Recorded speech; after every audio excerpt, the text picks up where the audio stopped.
울산시가 하이테크밸리 일반산업단지 입주기업에 대한 지원을 확대합니다. 특히 삼성 SDI가 배터리 공장을 짓도록 설득하고 있습니다. 더불어민주당과 국민의힘 두 당의 주요 대선 주자들이 잇따라 울산을 방문해 제시한 사업이 대선 공약으로 얼마나 비중 있게 반영될지 관심사입니다. 여름부터 계속된 이상기후로 울주군 단감농장 단지가 탄저병 피해를 입으며 수확량이 절반 넘게 줄었습니다. 여러분 안녕하십니까? 10월 19일 뉴스데스크 울산입니다. 울산시가 하이테크밸리 일반산업단지 개발을 앞당기기 위해 입주기업에 대한 규제를 풀고 지원을 대폭 늘리기로 했습니다. 특히 최근 전기자동차 배터리 사업을 확장하고 있는 삼성 SDI가 울산의 배터리 공장을 짓도록 설득하는 데 주력하고 있습니다. 유희정 기자입니다. 울주군 삼나무배에 있는 하이테크밸리 일반산업단지 3단계 사업부지입니다. 이곳은 인근에 공장을 갖고 있는 삼성 SDI가 소유한 땅으로 삼성 SDI가 산업단지도 직접 개발할 예정입니다. 부지 면적만 40만 제곱미터로 기존 삼성 SDI 울산 공장의 절반이 넘는 규모입니다. 하이테크밸리 일반 산업단지에는 전기차 배터리 등 2차 전지 사업이 입주할 계획입니다. 최근 삼성 SDI는 전 세계 각지에서 배터리 공장을 증축하고 있는데 이곳 울산에도 배터리 공장을 새로 세울 만한 부지를 충분히 갖추고 있는 겁니다. 울산시는 삼성 SDI가 이 부지에 배터리 공장을 세워주기를 기대하고 있습니다. 하이테크밸리 산단을 미래 첨단 산업 중심으로 조성하려는 계획에도 맞아떨어지는 데다 지역경제 활성화와 고용 창출도 기대되기 때문입니다. 산단 부지를 언제 어떤 식으로 개발할지, 배터리 공장을 세울지 여부는 삼성 SDI의 결정권이 있기 때문에 울산시는 산업단지 개발 관련 절차를 간소화해주는 등 지원책을 내놓고 삼성 SDI 측과 접촉하며 설득을 계속하고 있습니다. 하이테크밸리 일반산단 3단계 사업의 또 다른 시행사인 오뚜기에도 지원을 확대합니다. 오뚜기는 산업단지에 기존 공장을 증축할 가능성이 높은데 울산시는 그동안 식료품 제조업만 가능했던 업종 규제를 풀어서 음료 제조업과 물품 창고, 운송업도 가능하게 해줬습니다. 이렇게 되면 오뚜기가 울산에서 다양한 사업을 추진할 수 있어 산단 개발을 앞당길 것으로 기대됩니다. 삼성 SDI와 오뚜기 식품이 입지한 3단계 사업의 투자 여건을 개선해서 이 기업들이 앞으로 그 투자를 확대하도록 그렇게 기대를 하고 있습니다. 또 공장 증축 부지가 없어 경남 김해나 밀양 등으로 옮기려던 부산우유의 울산 공장을 하이테크밸리 산단에 편입해 부지를 제공하는 등 기업체의 탈울산을 막고 고용을 늘리기 위한 지원도 계속할 예정입니다. MBC 뉴스 유희정입니다. 더불어민주당 대선 후보가 확정된 가운데 국민의힘 대선 후보 경선 레이스도 막바지로 향하고 있습니다. 두 당의 주요 대선 주자들이 잇따라 울산을 찾아 울산에 필요한 사업을 제시하고 있는데 대선 공약으로 얼마나 비중 있게 반영될지가 관심사입니다. 이용주 기자입니다. 더불어민주당 이재명 후보가 울산 첫 방문지로 꼽은 곳은 울산 노동역사관입니다. 울산에 잇따른 산재 사고를 지적하며 산재 예방 대책에 깊은 관심을 드러냈습니다. 산업재해를 OECD 평균 수준으로 낮추고 돈보다 노동자의 생명을 중시하는 사회를 만들어야 한다고 주장했습니다.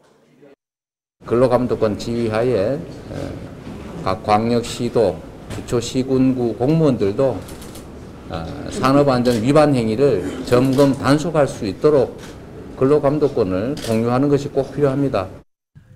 국민의힘 홍준표 후보는 신고리 오륙호기 건설 현장 등 울산을 두 차례 찾아 원자력과 수소에너지의 중요성을 거듭 강조했습니다. 다만 동남권 메가시티에 대해서는 말장난이라며 시군을 통합하는 게 더 효율적이라고 반대 의견을 냈습니다. 실제로 메가시티를 그래 해가지고 공공기관을 통폐합하고 구조 조정하고 공무원 수를 대폭 줄이고 할 수 있겠느냐? 그건 못할 거예요. 그러면 단순히 도시 연합에 불과해요. 반면 국민의힘 윤석열 후보는 부울경 메가시티에 대한 찬성 입장을 보였습니다. 윤 후보는 부울경 토론회를 통해 부울경이 세계적인 메가시티가 될 수 있도록 교통망과 전략산업을 육성하겠다고 밝혔습니다. 이와 함께 울산을 수소산업 선도도시로 발전시키고 도시철도와 광역철도 구축에 힘을 쏟겠다고 설명했습니다. 울산은 자동차, 조선, 석유화학 인프라가 있기 때문에 이 수소 산업을 통해서 다양한 수소 모빌리티 클러스터를 만들어낼 수 있습니다. 지난 10일 더불어민주당 대선 후보가 이재명 후보로 압축된 가운데 국민의힘 대선 후보는 지역별 순회토론회와 맞수토론회를 거쳐 여론조사와 당원 투표를 합산해 다음 달 5일 최종 결정됩니다. MBC 뉴스 이용주입니다. 울주군의 단감 농장 단지가 10년 만에 탄저병 피해를 입어 수확량이 절반 이하로 줄었습니다. 여름부터 계속된 잦은 비 등 이상기후가 원인으로 꼽히는데 이럴 때를 대비해 들어놓은 재해보험도 소용이 없고 못 팔게 된 감을 처리하는 데도 비용이 들어서 농민들이 울상입니다. 정인곤 기자입니다. 울산 울주군 범서읍의 한 단감 농장. 단감을 한창 수확할 시기지만 따지 않은 감이 듬성듬성 달려 있습니다. 10년 만에 탄저병이 농장 전체에 퍼져 농사를 모두 망친 겁니다. 마치 점처럼 작게 시작된 탄저균이 이처럼 퍼지게 되면 감이 빨리 무르고 이내 떨어지게 됩니다. 탄저병의 원인은 바로 여름철 이상할 정도로 많이 내린 비. 지난 8월 한 달간 이 지역에는 25일 동안 비가 끊이지 않고 내렸습니다. 계속된 비에 농약을 치지 못하다 보니 단감나무로 탄저병이 퍼진 겁니다. 수확량이 반토막 났는데 이제는 갑자기 추워진 날씨에 냉해 피해가 걱정입니다. 근데 지금 피해가 그냥 얼핏 봐도 50% 이상 됩니다. 따는 데도 인건비도 들어가고 하는데 따가지고 그 상품 안 되고 하니까 좀 참담하죠. 농작물 재해보험은 보상 범위가 태풍이나 우박 등 자연재해로 한정돼 보상도 어렵습니다. 내년 농사라도 짓기 위해서는 탄저병에 걸린 감나무 가지를 죄다 잘라내고 떨어진 감과 이파리를 끌어모아 소각해야 하는데 이 비용도 만만치 않습니다. 탄저병이 더 이상 확산되지 않도록 농가에 필요한 예방약제 등을 지원해 피해가 최소화될 수 있도록 하겠습니다. 예측할 수 없는 이상기후에 수확의 계절 가을을 맞은 농민들의 시름이 더욱 깊어지고 있습니다. MBC 뉴스 정인곤입니다. 오늘 울산에서는 현재까지 코로나19 신규 확진자가 7명 발생했습니다. 이 중 1명은 동구 동부교회 집단 감염과 관련된 것으로 조사됐습니다. 나머지는 기존 확진자와 접촉했거나 해외 입국자 등입니다. 오늘 오후 5시 기준 1차 접종 완료자는 인구 대비 76.9%, 접종 완료자는 64.5%입니다.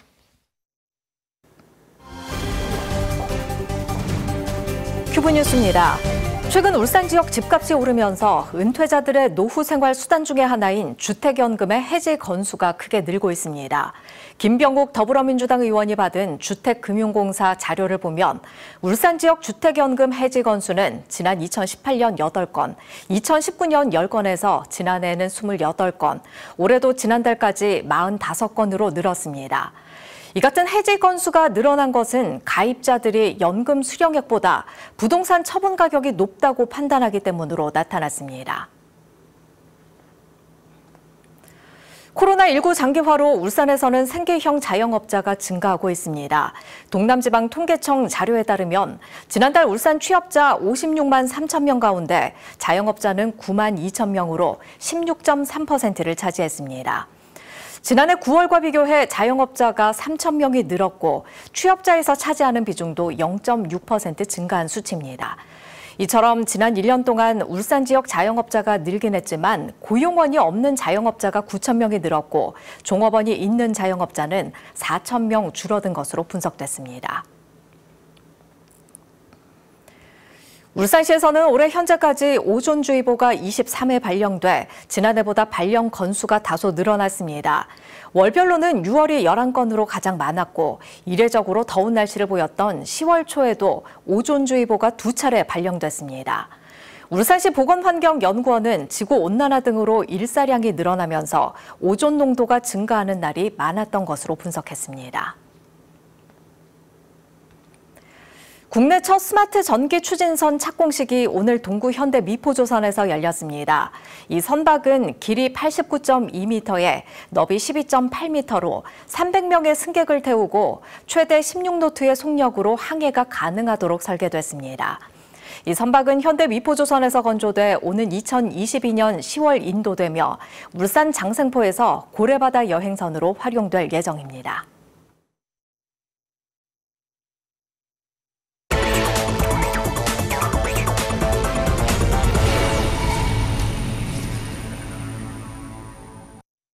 검찰이 현대중공업 법인 분할에 반대해 주주총회장을 점거한 노조 간부들에게 무더기 실형을 구형했습니다. 노동계에 따르면 울산지검은 지난 2019년 주주총회장 점거 사건과 관련해 10명을 기소했으며 박근태 현대중공업 전 노조지부장과 노조 간부 A씨에게 각각 징역 3년을 구형했습니다. 나머지 8명 중 7명에게 징역 10개월에서 1년 6개월을, 1명은 벌금 200만 원을 구형했습니다. 1심 선고가 다음 달 12일로 예정된 가운데 노조는 임단협을 통해 사측이 고소를 취하하고 처벌 불원서 등을 제출한 상태라고 밝혔습니다. 울산지법 형사 6단독 김도영 판사는 파킨슨병을 앓고 있는 70대 아버지를 때려 다치게 한 혐의로 기소된 40대 A씨에게 징역 1년에 집행유예 2년을 선고했습니다. A씨는 지난 8월 아버지에게 같이 일을 하러 가자고 했지만 힘이 없어 안 되겠다는 말에 화가 나 6시간 동안 욕설을 하며 아버지를 폭행해 갈비뼈가 부러지는 등의 상해를 가한 혐의로 재판에 넘겨졌습니다. 재판부는 A씨가 어머니가 말리는데도 폭행을 계속하는 등 죄책이 가볍지 않지만 부모가 처벌을 원하지 않는 점 등을 고려해 집행유예를 선고했다고 설명했습니다. 강력범죄 사건으로 정신적, 육체적 피해를 입은 사람들을 돕기 위한 지원금 전달식이 오늘 울산지검에서 열렸습니다. 고려아연과 SK이노베이션, S-오일, 한화솔루션, 현대자동차, 현대중공업 등 6개 회사가 각각 1,000만 원, 태광산업이 500만 원의 범죄 피해자 지원금을 울산 범죄 피해자 지원센터에 전달했습니다. 울산센터는 지난 2005년 개소한 이래 14억 원 상당의 위문 금품을 범죄 피해자와 가족에게 지원했다고 밝혔습니다. 민주노총이 내일 총파업을 예고한 가운데 울산에서도 학교 비정규직 노조 등이 파업에 참여할 것으로 보여 업무 차질이 불가피할 전망입니다. 민주노총은 내일 태화강 둔치 일대에 300명 규모로 총파업 관련 집회 신고를 했으며 특히 학교 급식 조리원이나 돌봄 전담사 등도 파업 참여를 예고하고 나섰습니다. 이에 대해 지자체와 시교육청 등은 총파업으로 인한 시민 불편을 최소화하기 위해 대처 방안 등의 총력을 기울이고 있다고 밝혔습니다. 한편 공무원 노조도 내일 12시부터 1시까지 점심시간 보장 투쟁을 예고한 가운데 울주군 등 일부 지자체에는 민원실 업무가 일부 중단될 것으로 보인다고 밝혔습니다. 부울경 메가시티 사업에 대한 시민들의 의견을 듣고 울산의 관점에서 메가시티 설립과 발전 방향을 찾기 위한 토론회가 오늘 열렸습니다. 이 자리에서는 국가균형위원회가 부울경 메가시티 등의 초광역 협력 사업에 대한 국가의 지원 전략을 소개했습니다. 또 울산연구원은 인구 감소와 기업의 탈울산 현상 등에 대비하는 지역의 생존 전략으로서 메가시티 사업을 추진해야 한다며 생산과 소비 규모 확대, 그리고 지역 성장을 유도하는 사업 추진 방안을 제안했습니다. 자율운항 선박 성능실증센터 기공식이 오늘 동구 고늘지구에서 열렸습니다. 이 센터는 지상 1층에 육상 통합 성능 테스트실, 2층 통합 시뮬레이터실, 3층 해상 관제실 등을 갖출 예정입니다. 센터 건립에는 119억 원이 투입되며 내년 6월에 완공될 예정입니다. 조성된 지 50년이 지나 노후 산업단지로 평가받고 있는 울산 산업단지가 전국에서 인명피해 사고가 가장 많이 일어난 것으로 드러났습니다. 산업단지공단의 국감 자료에 따르면 2015년부터 올해 8월까지 전국 산단 63곳에서 사망사고와 1억 이상 재산 피해 및 누출사고 기준 안전사고 190건, 인명피해 268명, 재산 피해는 750억 원이 발생했습니다.